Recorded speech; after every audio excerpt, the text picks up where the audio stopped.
Going to make a little short one.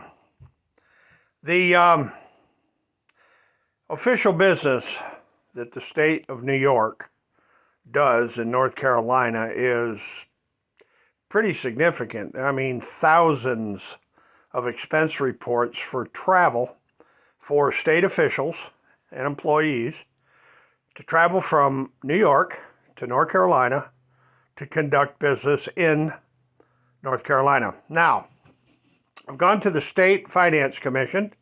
I've gone to the state's comptroller of public accounts, the Thomas D. Napoli, I believe his name is pronounced, and the governor's office of Hochul, Governor Kathy Hochul, and Cuomo. Governor Cuomo imposed a travel ban where the state would not pay for travel to North Carolina except for essential business and contractual obligations of the state to travel from New York to North Carolina to conduct business. I have a 496-page Excel spreadsheet with approximately 31,000 travel expense entries for New York State officials to travel from New York to North Carolina to conduct business. In other words, I have copious, abundant amounts of proof and evidence that New York State conducts vast amounts of business in North Carolina.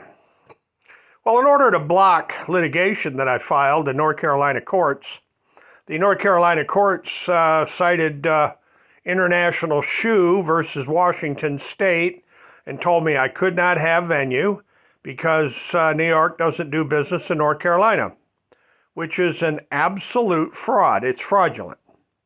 What the North Carolina courts and the Fourth Circuit Court of Appeals in Richmond, Virginia, are trying to perpetrate is denying the fact that New York State does huge amounts of business in North Carolina, and their assertion, their claims, completely fraudulent.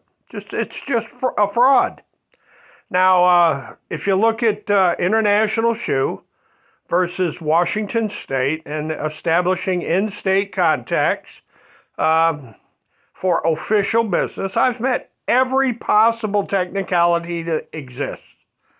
But the courts of the United States and the Fourth Circuit are just blatantly, fraudulently denying me all of my constitutional rights on the basis of their prevarications. So, folks, I'm going to leave it right there.